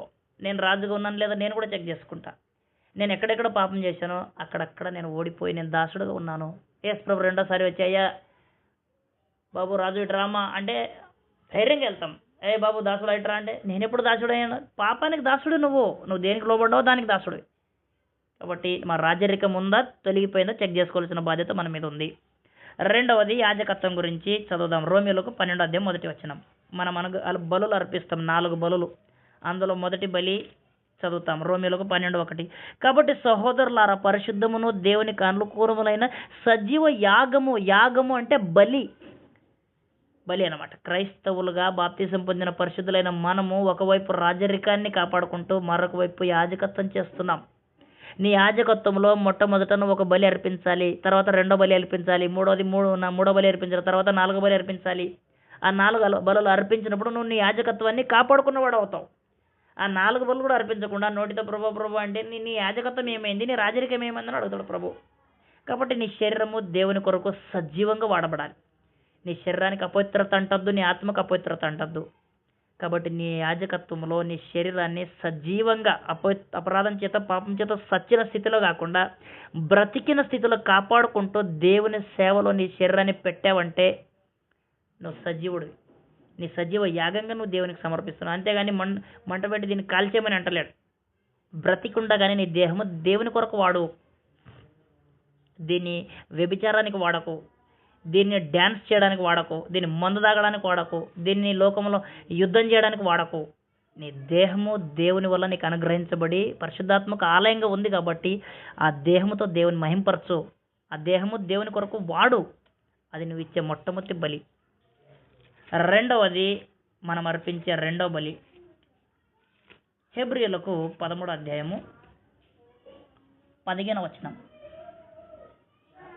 కాబట్టి ఆయన ద్వారా మనము దేవునికి ఎల్లప్పుడూ స్తుతియాగము చేయుదుము, అనగా ఆయన నామమును ఒప్పుకొనుచు జీవఫలముల స్తుతియాగం. అండర్లైన్ చేసుకో. మనం అర్పించే 2వ బలి స్తుతియాగం. దేవునికి మనము స్తుతులు అర్పించాలి. కొంతమంది ప్రార్థన చేస్తూ, తండ్రి నీకు వేలాది స్తుతులు స్తోత్రాలు చెల్లిస్తున్నా అంటారు. అంటే దేవునికి లెక్కలు రావా? నువ్వు అర్పించింది ఒకటే స్తోత్రం అని. వేలాది స్తుతులు ఇచ్చినా అంటే ఆయనకు లెక్కలు రావా? నీకు లెక్క రాదా? నాకు అర్థం కాలే. ఎప్పుడు కూడా వేలాది స్తుతులు అని నోటితో మనం పలకూడదు. నువ్వు తండ్రి నాకు ఇచ్చిన ఉద్యోగాన్ని బట్టి స్తోత్రం అంటే ఒకటే స్తుతి వెళ్ళింది. నువ్వు నాకు ఇచ్చిన పరిశుద్ధ సంఘ సావాసాన్ని బట్టి స్తోత్రం అంటే ఒకటే స్తోత్రం వెళ్ళింది. నాకు ఇచ్చిన ఆహారం బట్టి స్తోత్రం అంటే ఒకటే వెళ్ళింది. తండ్రి నాకు ఎగ్జామ్లో పాస్ చేసామంటే ఒకటే బలి వెళ్ళింది, ఒకటే స్తుతి వెళ్ళింది. తండ్రి మా కుటుంబానికి ఆరోగ్యం ఇచ్చామంటే ఒకటే స్తుతి వెళ్ళింది. అలాగ లెక్కేస్తే నీ దగ్గర ఒక 10, 100 లోపే ఉంటాయి. కానీ వేలాది కోట్ల కొలది స్తుతులు స్తోత్రాలు ఎక్కడ ఉన్నాయి నీ దగ్గర? అర్పించినేమో ఒకటి, లెక్కలేమో ఎక్కువ, కోట్ల కొలది చెప్తున్నా. అప్పుడు దేవుడు మనం అబద్ధికులని నిర్ణయిస్తాడు. కాబట్టి మనం ఎప్పుడు కూడా నోరు జారద్దనమాట. దేవానికి స్తోత్రం అని ప్రతి దాంట్లో స్తోత్రం చెప్పాలి తప్ప వేలాది చెప్పొద్దనమాట. సో మన సమయం దగ్గర అయిపోయింది.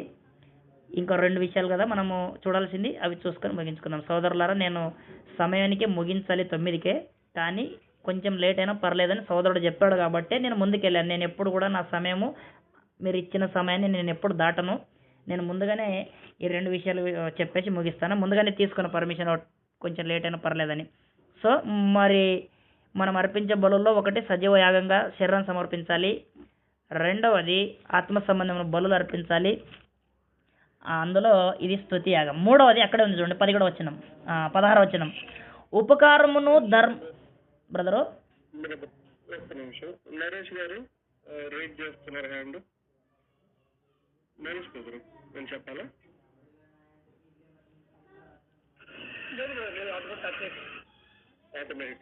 ఓకే, రైట్ బ్రదర్, క్షమించాలి. పర్లేదండి. 13వ అధ్యాయము 16వ వచనంలో మూడో బలి, క్రైస్తవులుగా మనం అర్పించే మూడో బలి. ఉపకారమును ధర్మమును చేయ మరచిపోకుడి. అట్టి యాగము, అది కూడా యాగం ఉంది, అట్టి యాగము దేవునికి ఇష్టమైనవి. కాబట్టి క్రైస్తవులుగా మనం అర్పించేటువంటివి ఉపకారాలు. నీ కుడి చేయి చేసింది ఎడమ చేయికి తెలియకుండా ధర్మం. కాబట్టి ఉపకారం చేసావా, నువ్వు బలి అర్పించావు. ధర్మం చేసావా, నువ్వు బలి అర్పించావు. కాబట్టి ఉపకారం మర్చిపోకు. ఉపకారము చేసిన వ్యక్తికి అపకారం చేయద్దు.